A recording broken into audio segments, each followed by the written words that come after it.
Perkenalkan, namanya saya Samuel Alago, NIM 1180385. Saya akan menjelaskan tentang ketiga saham tersebut, yaitu Astra International, Telkom Indonesia, dan Bank BCA.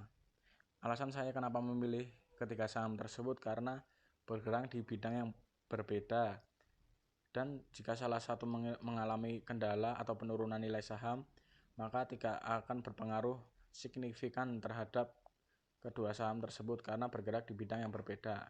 Dan kategori ketiga saham tersebut adalah blue chip. Yang pertama adalah Telekomunikasi Indonesia. Adalah badan usaha milik negara bergerak di bidang teknologi informasi dan komunikasi dan jaringan telekomunikasi di Indonesia. Pada tanggal 23 Oktober 1856 dimulai pengoperasiannya layanan jasa telegraf elektromagnetik pertama yang menghubungkan Jakarta dengan Bogor. Dan tahun 2019 momen tersebut dijadikan sebagai patokan hari lahir Telkom. Pendiri perusahaan ini adalah Cacuk Sudarijanto dan terdaftar di BI tahun 14 November 1995. Yang pertama membahas ROA. Dari laporan di atas menunjukkan bahwa ROA tersebut menunjukkan kestabilan antara setiap tahunnya. Menandakan bahwa perusahaan tersebut mengelola sumber daya atau aset yang dimiliki dengan baik atau efisien dan kemampuan menghasilkan laba dengan efisien. Yang kedua yaitu ROE. Dari laporan di atas menunjukkan bahwa ROE tersebut memiliki kestabilan dan tidak mengalami penurunan sangat tajam. Menandakan bahwa perusahaan tersebut menghasilkan laba dan investasi dari pemegang saham di perusahaan tersebut masih terbilang normal atau baik. Laba tahun berjalan. Dari laporan di atas menunjukkan laba tahun per saham meningkat, tapi pada tahun 2018 mengalami penurunan dan tahun 2019 mengalami kenaikan walau tidak sesignifikan tahun 2017. Menunjukkan kinerja perusahaan tersebut baik dalam perusahaan tersebut. Liabilitas. Dalam laporan tersebut menunjukkan bahwa liabilitas per tahunnya mengalami kenaikan. Equity ratio dan liabilitas ratio naik diartikan bahwa utang perusahaan naik setiap tahunnya dan tidak berdampak baik bagi perusahaan. Modal kerja bersih. Menunjukkan data laporan di atas mengalami penurunan di 2 tahun terakhir, menandakan menurunnya orang-orang yang menginvestasikan ke perusahaan tersebut mungkin saja dikarenakan kendala internal atau eksternal pada 2 tahun terakhir, atau juga kinerja yang kurang baik. Laba per saham. Di laporan di atas pada tahun 2018-2019 mengalami penurunan dibandingkan tahun 2017. Menandakan bahwa 2 tahun terakhir perusahaan tersebut tidak optimal dalam mengoperasikan perusahaan. Jumlah saham yang beredar dari saham perusahaan atau tingkat keuntungan bersih pada setiap lembar saham yang mampu diraih perusahaan dalam menjalankan operasionalnya dan juga laba bersih per saham menurun dalam 2 tahun terakhir. Menunjukkan keuntungan yang diperoleh investor per lembar saham menurun. Market kapitalisasi dan volume saham. Dalam data di atas, market kapitalisasi tahun 2019 mengalami penurunan menunjukkan penurunan nilai saham. Hal ini dikarenakan penurunan kinerja dan perusahaan mengalami penurunan nilai saham di mata investor. Dividen dibagikan. Data di atas menunjukkan data meningkat pada di tiap tahunnya, menunjukkan bahwa dividen dibagi pada tiap tahunnya semakin tinggi pula yang dibagi di tiap tahunnya, dan menyebabkan dampak positif bagi perusahaan, yaitu investor yang menanamkan modalnya semakin banyak di perusahaan tersebut. Yang kedua yaitu Bank Sentral Asia atau BCA. Profil perusahaan didirikan oleh Sutono Salim tanggal 21 Februari 1957, berkantor pusat di Jakarta. Beroperasi di bidang perbankan sejak 12 Oktober 1956. Berkantor pusat di Menara BCA Grand Indonesia, Jalan MH Tamrin nomor 1, Jakarta 10310. BCA memiliki 989 kantor cabang di seluruh Indonesia serta 2 kantor perwakilan luar negeri yang berlokasi di Hong Kong dan Singapura. BCA bergerak dalam bidang perbankan dan jasa keuangan lainnya serta bergerak dalam sektor keuangan. BCA mulai terdaftar dalam Bursa Efek Indonesia atau BEI sejak 31 Mei tahun 2000. Yang pertama membahas ROA. Laporan di atas menunjukkan bahwa tahun 2015 sampai 2019 mengalami kenaikan, menandakan bahwa perusahaan mampu menghasilkan laba dari penggunaan sumber daya atau aset secara efisien. Yang kedua yaitu ROE. Dari laporan di atas, ROE perusahaan tersebut stabil dan tidak mengalami penurunan yang signifikan.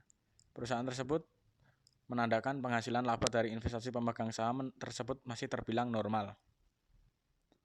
Net income. Dari gambaran keuangan BCA di tahun 2015 sampai 2019 mencatat laba bersih perseroan mengalami peningkatan dari tahun ke tahun, menunjukkan bahwa keuntungan dari perusahaan tersebut meningkat di tiap tahunnya sehingga dapat diartikan kinerja perusahaan sangat baik. Liabilitas. Data di atas dari tahun 2015 sampai 2019, kewajiban keuangan untuk ekuitas dan kewajiban terhadap aset mengalami penurunan setiap tahun.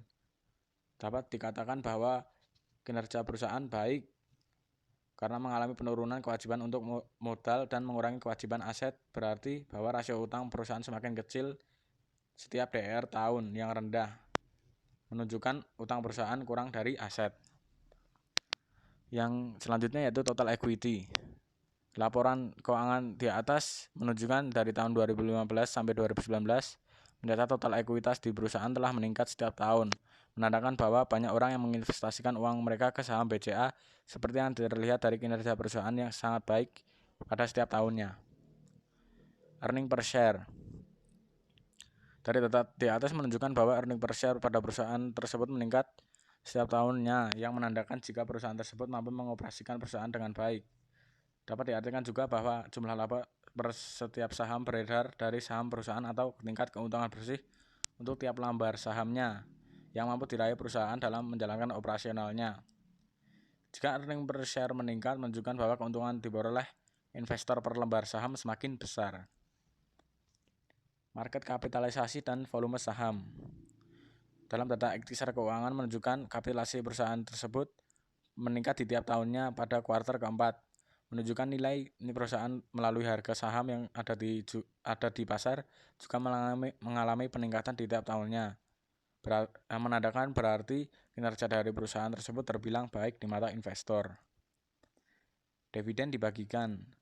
Dari data keuangan di atas, Bank BCA menunjukkan kinerja perusahaan tersebut dapat dikatakan baik di tiap tahunnya. Dapat dilihat dari dividen yang dibagikan di tiap tahunnya mengalami peningkatan. Jika semakin tinggi dividen yang dibagikan, maka semakin tinggi pula pendapatan investor, menyebabkan banyak investor yang menanam modal saham di Bank BCA. Yang ketiga yaitu perusahaan Astra Internasional. Yang pertama profil. Didirikan di Jakarta pada tahun 1957 sebagai sebuah perusahaan perdagangan umum dengan nama Astra Internasional. Didirikan oleh Tejian Qian Leong, Tejian Qian Ju, dan Lim Peng Hong pada tahun 1950. Awalnya menempati sebuah toko di Jalan Sabang nomor 36A Jakarta. Nama Astra sendiri berasal dari adik Qian Leong dalam bahasa Latin yang berarti bintang. Perusahaan ini tercatat di Bursa Efek sejak tanggal April 1990. Yang pertama yaitu ROA semakin tinggi, semakin efisien dalam menggunakan aset atau sumber daya yang dimiliki menghasilkan keuntungan.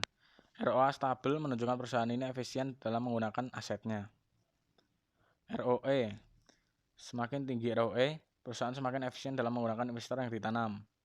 Dari data PT Astra Internasional menunjukkan ROE internasional menurun dan peningkatan ROE